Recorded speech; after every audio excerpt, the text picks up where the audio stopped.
everyone, I'm Teacher MK. Welcome back to my channel. Just wanted to show you guys the source of the noise yesterday.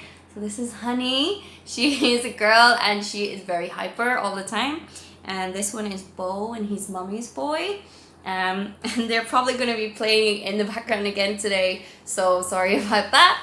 Alright guys, off we go. Today's video I want to talk about some activities and exercises that you can do at home to keep everyone busy, entertained and calm.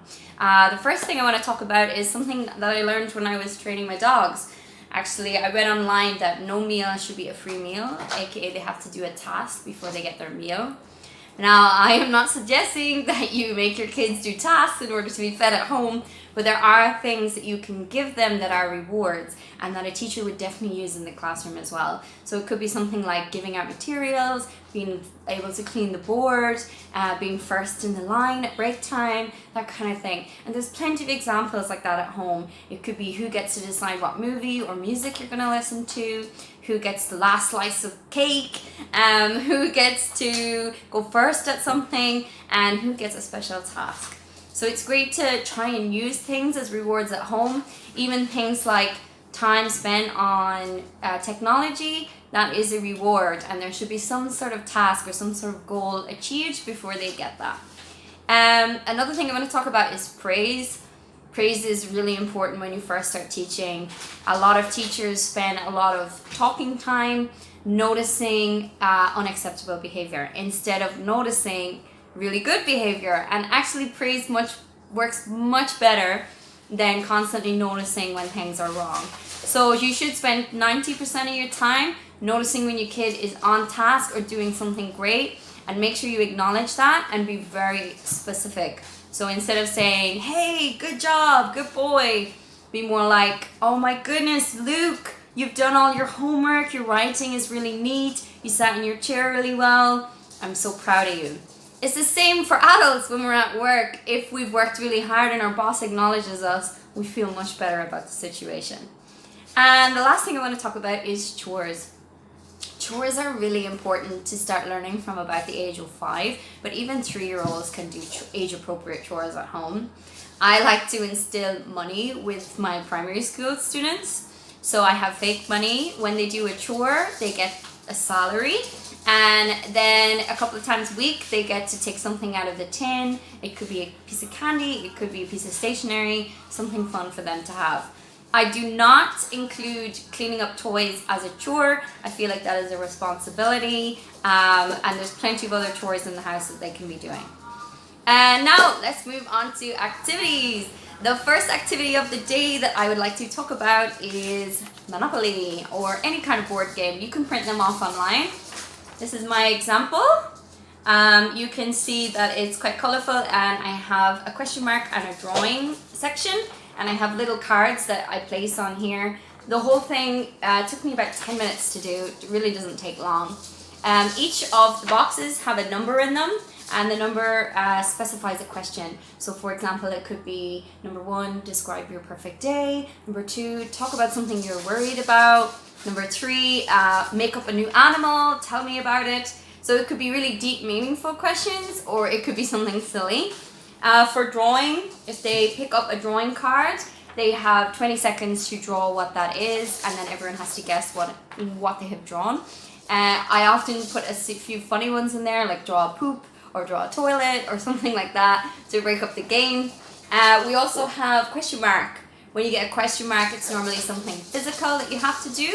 For example, it could be walk around the room pretending to be a robot, or go and frighten someone in the house somewhere, something like that. Instead of community center, I've got give someone a compliment. I just feel like that's a nice little positive thing.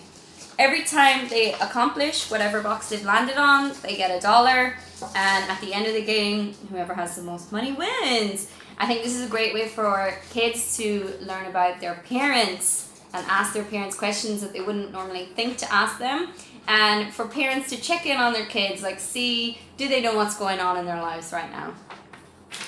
The next thing I want to talk about is bingo. So you can make a lot of free bingo cards online. You can decide what goes into the boxes. This is one of my favorite games to play at work in the office. So we normally do characteristics of a person's personality. So for me, normally my boxes are MK laughs at her own jokes, MK is singing, or MK is talking incessantly about teaching.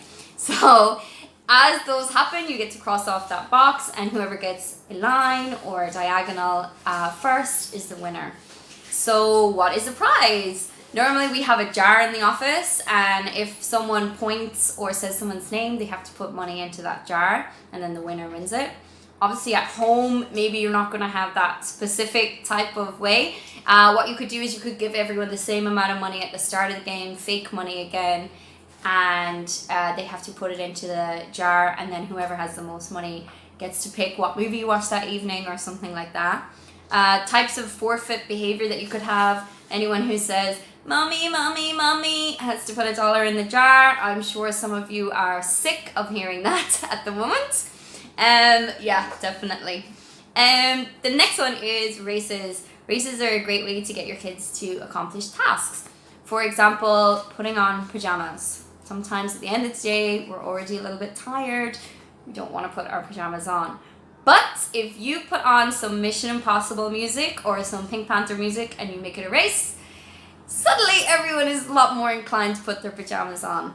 Races are also a great physical activity. If you're stuck in your garden or indoors, if you have a long hallway, you can do wheelbarrow races, you can do sack races, you can do egg and spoon races, whatever you want.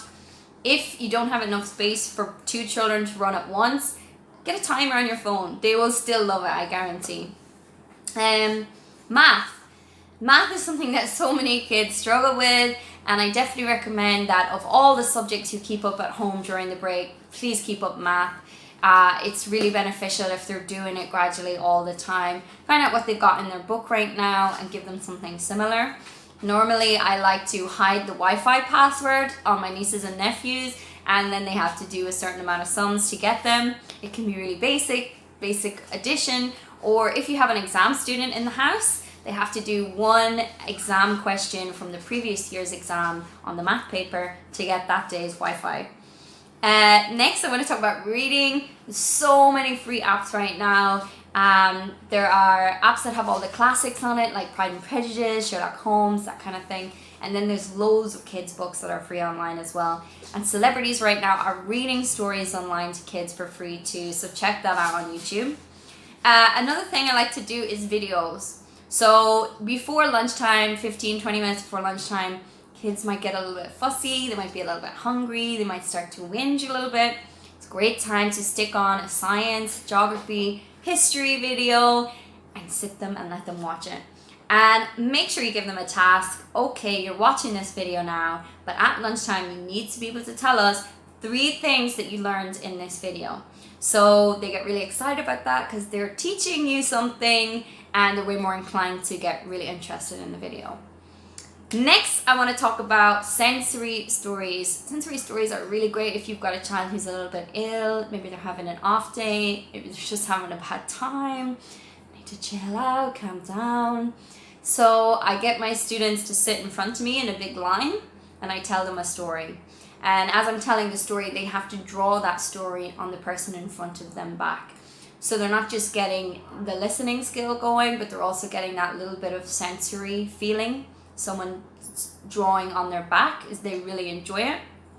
It's also great for, if you're a parent, you could tell a story about your childhood. You could tell them a memory about you. You could share something about yourself and they have to draw on the next person's back. This is also great for learning letters and numbers if you've got a really small child in the house. And another type of sensory story is to use their hands, which is what I like to do. Or if you're the parent, you can use their whole body. And normally I start off like, there was a wolf in the forest. He went down to the river. He went up to the mountain. That's really good if you've got a kid who's just had a temper tantrum or needs to just calm down a little bit, and you do a nice quiet voice and you tell them a nice sensory story. Treasure hunt. Treasure hunt is so great. I love treasure hunts as a kid. You can challenge your kids. You can be like, go and make me a treasure hunt, or you can set them a treasure hunt. Again, it's great to use the material that they're supposed to be learning in school to make the treasure hunt. So if you've got someone really small who's learning their letters, you can give them the first clue is Mummy A, and they need to go and find the next clue, which would be baby A. Underneath baby A, they've got mummy D. Now they need to go and find baby D. So that's teaching them how to match uppercase and lowercase letters. If you've got older students, say for example science, you could do the table of elements. So they find a H, they need to find hydrogen.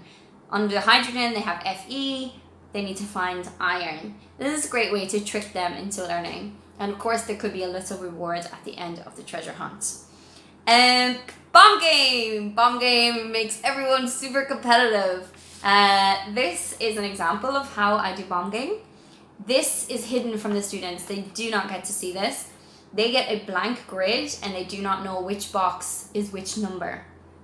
They get, I normally put them in 2 teams. They take turns to pick which box to use. And if they're able to answer the question, they win the points. If they get a bomb and they get the question incorrect, they lose 5 points. If they get a bomb and they get the question correct, they get to throw that bomb to the other team and they lose 5 points. So they get really excited and competitive about this game. You can use loads of different types of thing in each box. So for example, sometimes I do a star. That means you get 10 points, but only if you sing the answer. There's loads of ways you can do bomb game. It's a really, really great game. And you can ask them any kind of question. It could be, okay, tell me 10 places that you might find in a city. For a younger student, or for an older student, it could be, okay, translate the following sentence if they're learning a language. Dice game. Talk about dice game. Dice game is a physical game, but you can use it for so many different things. You need 2 different dice. The first dice will tell you what exercise you're going to do, and the second dice will tell you how many of that exercise. So for example, your first dice, 1 is squats, 2 is jumping jacks, 3 is burpees, and then your next dice is about how many of that exercise you need to do. So it's really good. You could do it for 5 or 10 minutes when you think your kids need to get some energy out. You can do it as well. They will really enjoy that. And yeah, it's just a good activity game to do. Magic. Let's talk about magic. I use magic a lot in class. I think anywhere in primary school, magic is still something that you can definitely use at home. I'll tell you some of the creatures we have. We have a creature called the Hooga Booga. He is a big, green, furry creature. He kind of looks like Sully from Monsters, Inc. And he is the spirit of the garden, much like if you've ever seen My Neighbor Totoro. And you can do a nature walk around your garden. You can collect different things and arrange them really nicely. And that's a present for the Hooga Booga. And if the Hooga Booga likes the present that you have given him, he will make things in your garden grow. Now, the most important thing about the Hooga Booga is that he likes really quiet people. So he's very quiet. He whispers. He's vegan. He doesn't eat children. I should mention that. And he's super friendly. But when you're looking for the Hooga Booga, when you're outside, or when you think you've seen the Hooga Booga at the window, you need to be very quiet because he could be listening to you. And he only likes quiet voices. So yeah, the Hooga Booga is one of my favorite creatures to have in class when things are getting a little bit too hectic. And also you can listen out for the Hooga Booga at nighttime, because the reason why he's called the Hooga Booga is he laughs by saying Hooga Booga Booga Booga. And then other creature that I have sometimes is the leprechaun. So if you have left out your shoes, your coat, your toys, there are things thrown on the floor that you haven't put away, and you've gone to bed, the leprechaun will come and take them. And you will not get them back for at least 24 hours. It's very important that you put those things away. You need to be very careful of the tricky leprechaun. These magic creatures help keep things under control. Obviously for teenagers it's a bit different. You might need a different incentive, but for younger kids, excellent way to get them to do things that you want. Secret Time. Secret Time is one of my favorite games. A lot of parents walk in when we're doing Secret Time and they don't understand how I have managed to get the kids to be completely silent. So during Secret Time, you're not allowed to talk at all. You can mouth words, but you can't speak. So normally I set them a task that is a secret. So for example, they're making a nice card for their mummy, or they're making a letter for their daddy, or something like that. But you have to keep it a secret so that that person doesn't find out until you're finished. And do lots of things like this, get really into it, walk like this, everything has to be really quiet. If the person who you're making something for comes in, you have to cover it really quickly. And kids get really into secret time, and they will get really quiet for quite a long time. So if you've got a headache, secret time is the way to go. Yes, one of the last things I want to talk about is behavior again. Just touch on behavior a little bit again. I've noticed that lots of kids, when they're expressing a want or a need, they don't make questions. I absolutely will not fulfill a want or a need if I have not had a question. So instead of saying, I want the juice, you've got to say, can I have the juice, please? Even worse than that, I've noticed with their parents, sometimes they'll just point at things and go, nah. Yeah, no, do not accept that. Do not give in to that. Make sure that they are using their language as much as possible when they're at home. If they're doing a behavior, if they're young and they're doing a behavior that you don't like, you can demonstrate it. Sometimes I get on the floor and I bang my hands and my legs on the floor like this, and I cry, and the students think it's so funny.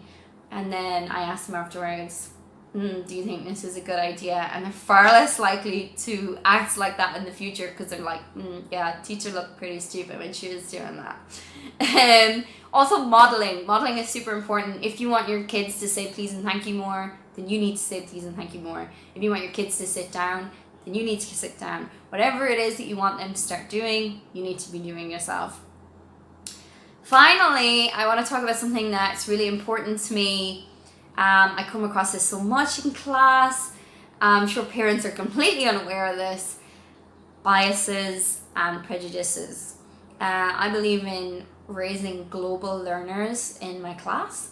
So I will throw away the lesson plan if need be as situations arise.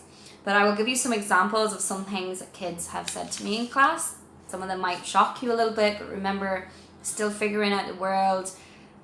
They are, most of them, very young, and most of them came to their senses after saying these things in class. Girls can't be astronauts. Boys can't wear pink. She can't be beautiful because she has a thing on her head. That was about a woman who was wearing a hijab. That man is very scary. Look at his skin. That was about a man who had very dark skin. He's so sad, he can't run. Look at his legs. That was actually about a Paralympian who definitely could run. And I highly recommend you teach your young kids about Paralympians, because it is a great way to teach. When life knocks you down, you get up again. Teacher, you are fat. Do you have a baby in there? I get asked that way too often.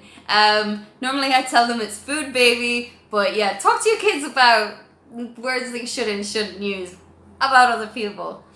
Everyone in Africa is hungry. Again, I think kids have ideas about certain countries and continents. Of course, Africa is not a country, it is a continent. That are wrong. They're just stereotypes that they have picked up. So it's a really good time to pick up your geography, maybe learn about a different country every week, something like that. And winning is more important than having friends. I've had a few students in my time have this idea in their head, and we have eventually got to the stage where they understand winning gives you a moment of happiness, but a friend can give you a lifetime of happiness. Definitely check in with your kids on some of these things. Sometimes kids are too competitive. They can be quite harsh with their teammates. Being able to be in a team is a life skill. Definitely something you should talk about. So these are just examples of things that I've heard kids say and things that I've had to discuss with kids. This is a perfect time for you. You're at home with them to have more meaningful conversations and check in with them, like how do they feel about certain things. Thank you for watching my video today. I hope you found some games to do and some ideas of things to do at home right now. Leave me some comments and some feedback if you would like. Thank you very much. Bye.